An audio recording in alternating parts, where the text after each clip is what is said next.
Magandang araw mga kaibigan. Hi. Bigyan natin ng opinion reaction itong post ni Attorney Rowena Guanzon. Sabi niya, "You will adjust to me. I am really like this. If it's a personal account, I hope there's no problem. But I'm using the official account of the agency. Next time, can the Supreme Court do that? COMELEC? Immigration?"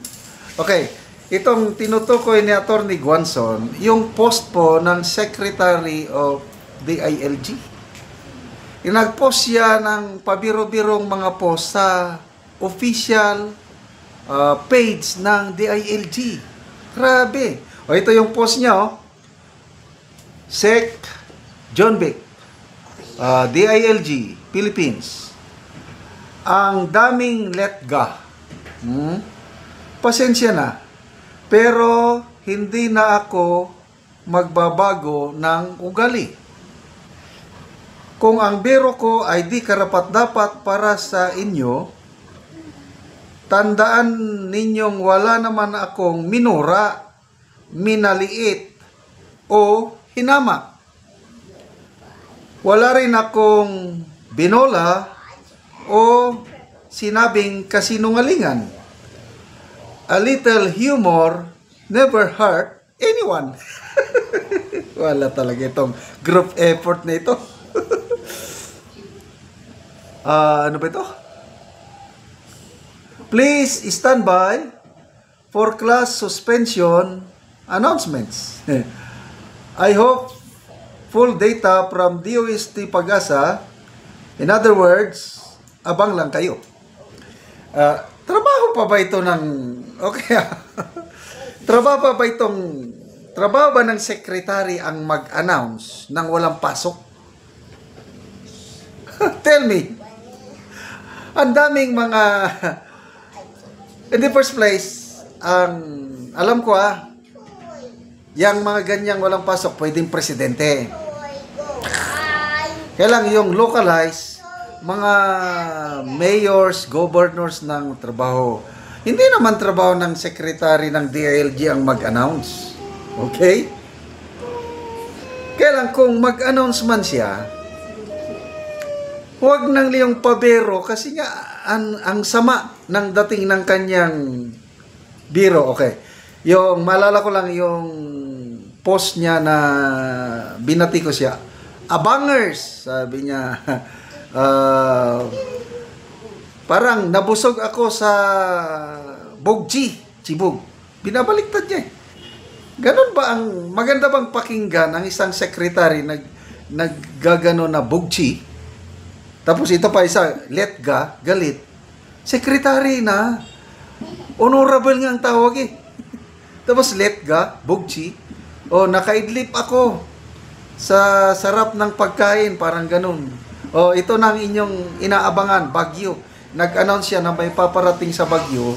Kaya lang yung announcement, hindi ba formal announcement na dinala niya ng pabiro dahil ganun daw ang ugali niya? Well, pwede.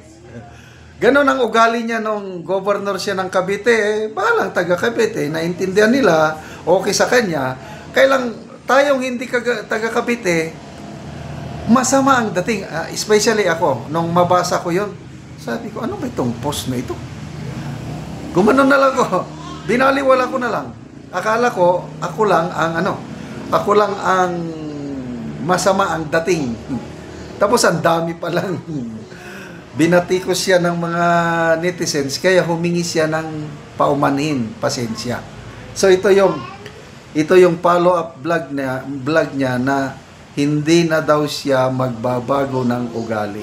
Well, pwede. Kung ganyan pa rin ang post niya, pwede. Kaya lang, hindi rin niya pwedeng mapagbawalan ng mga netizens na batikusin siya.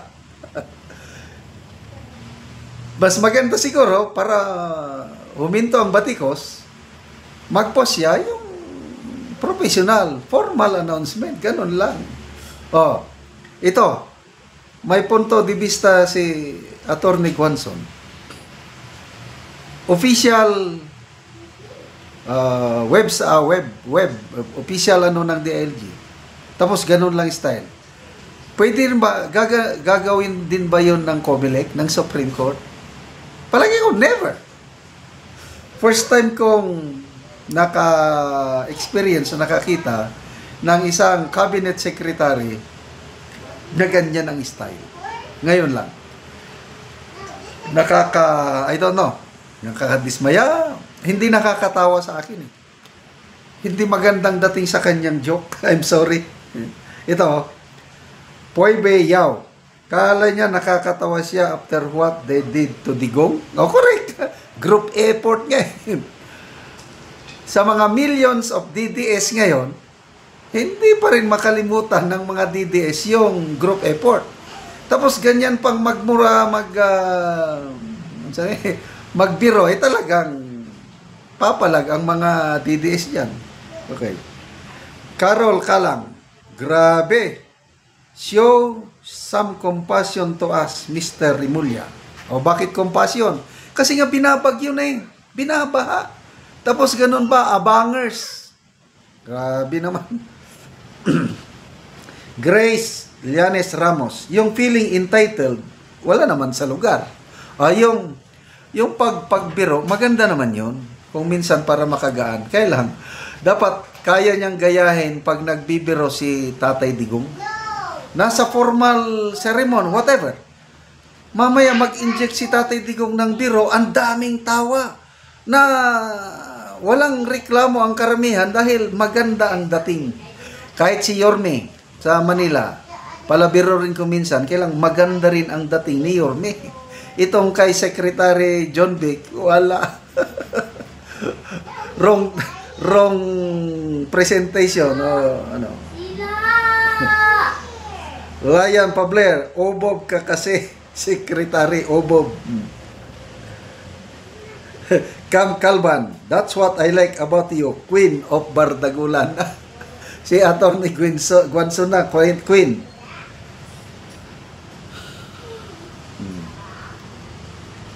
Jen Dinopol, those who tolerated it not praise, Lord Duterte antics can relate.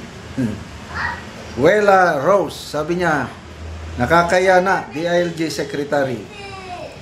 KB Gamboa, Dog Syoka Sec, Department of Illegal Love. Grabe. Anyway, salamat kay Atty. Rowena Guanzon, Queen of Bardagulan. Salamat sa inyong pagsubaybay mga kaibigan sa ating channel. Nakakatulong kayo ng malaki sa tribong Talandig ng Bukidnon dahil ang sweldo natin sa channel na ito tinutulong natin sa tribo. Namimigay tayo ng mga yero at pako para makapagpatayo ng mas maayos na tahanan ang tribong Talandig. Panoorin nyo ang video na ito. Muna ni ang yero abot na gyud kadtong itabang sa mga tao nga nagkinahanglan og tabang kadtong mga daot na ilang balay.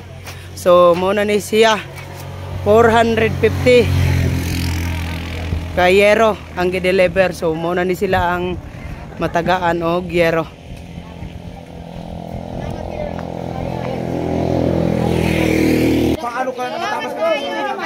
Muna ni sila ang matagaan.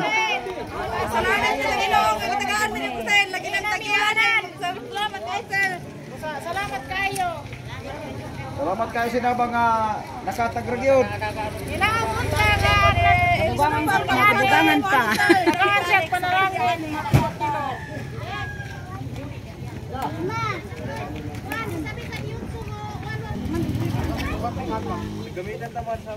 Oo, pick-up apa sa din yan sa kandin. Ano na kulang sa lantan. Kahit ang magiging ka na. Sa lantan mo. Mas siguro baka sa lantan mo para magiging.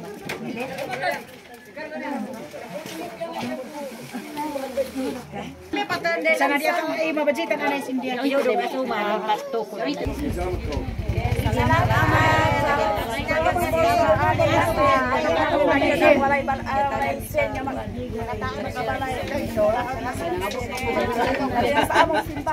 Kanang malipayon ba nga? Ay,